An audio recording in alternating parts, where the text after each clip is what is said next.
10টি পাপ মানুষকে নীরবে ধ্বংস করে দেয়।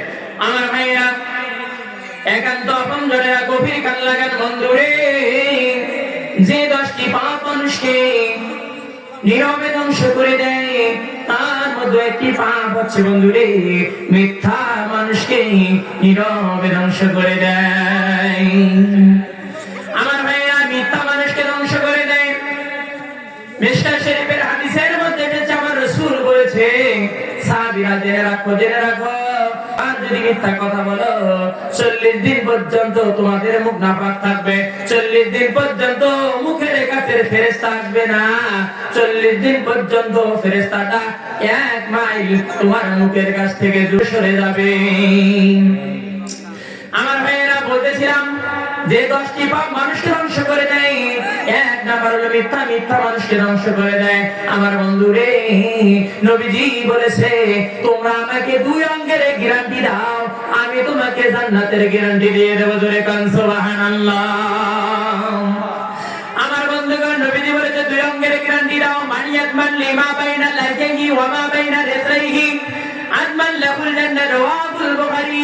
রাসূল বলেন, সাহাবীরা রে, মানিয়াত মানলি, যে ব্যক্তি আমার জন্য, মানিয়াত মানলি মা বাইনা লাহিহি, যে ব্যক্তি আমার জন্য 2 সোয়ালের মধ্যবর্তী বস্তু জিহ্বাকে হেফাজত করবে, ওয়া মা বাইনা রিজলাইহি, আর 2 উরুর মধ্যবর্তী স্থানকে হেফাজত করবে, আদমান লাহুল জান্নাত, রাওয়াহুল বুখারী। নবীজি বলেন, আমি রাসূল তোমাদের জন্য কিয়ামতের দিন জান্নাতের জমিনদার হয়ে যাব। জোরে কোন সুবহানাল্লাহ। আমার ভাইয়েরা, তাহলে 2 অঙ্গের গ্যারান্টি দিতে পারলে জান্নাত লজ্জায় স্থানের মুখের হেফাজত করতে হবে। মুখ দিয়ে পাপ কাজ করা যাবে না, মিথ্যা বলা যাবে না। আমার বন্ধুরে, 2 নম্বরে হলো গীবত করা যাবে না। রাসূল করিম সাল্লাল্লাহু আলাইহি ওয়াসাল্লাম বলেন, আল গীবাতু আশাদ্দু মিনাজ জিনা, গীবত ব্যভিচার থেকে মারাত্মক গুনাহ। আমার রাসূল বলেছে, বুখারী শরীফের হাদিস, যদি কোনো মানুষ কোনো ভাইয়ের গীবত করে, গীবতের উদাহরণ দিতে গিয়ে আমার রাসূল বলেছে, সাহাবীরা তোমরা জেনে রাখো, মৃত্যু ভাইয়ের গোশত খাওয়ার সমান হলো গীবতের সমান। মৃত্যু ভাইয়ের গোশত কোনো মানুষ যেমনই খাবে না, তেমনই করে গীবত করাটাও তোমার জন্য অশোভনীয়। জোরে কন্যা সুবহানাল্লাহ। আমার ভাইয়েরা, বন্ধুগণ, নবীজি বলেছে গীবত হলো মরা ভাইয়ের গোশত খাওয়ার সমান। বন্ধুরে, 3 নম্বরে গুনাহ হলো যে 10টি পাপ মানুষকে নীরবে ধ্বংস করে দেয়। 10টি পাপের 3 নম্বর পাপ হলো সকলখুরি। আল্লাহ পাকের রাসূল বলেন, যে ব্যক্তি সকলখোর, এই ব্যক্তি অতি অল্প সময়ে ধ্বংস হয়ে যাবে। জোরে বলেন নাউযুবিল্লাহ। আমার বন্ধুগণ, সেই ব্যক্তি নীরবে ধ্বংস হয়ে যাবে, এজন্য সকলখুরি করা যাবে না। বন্ধুরে, যে ব্যক্তি সকলখুরি করবে, আল্লাহ পাকের রাসূল বলেছে, ওই ব্যক্তির নামাজ, রোজা, হজ, যাকাত একটাও আল্লাহর দরবারে কবুল হবে না। এই বর্ণনা দিতে গিয়ে রাসূল করিম সাল্লাল্লাহু আলাইহি ওয়াসাল্লামের একজন সাহাবীর ইতিহাস মনে পড়ে গেল। বন্ধুরে, সেই সাহাবীটা ছিল আব্দুল্লাহ ইবনে উবাই।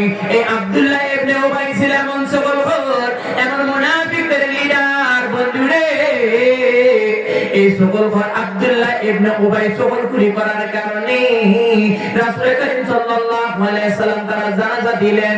এমনকি রাসূল করিম সাল্লাল্লাহু আলাইহি ওয়াসাল্লাম তার কবরে নামলেন।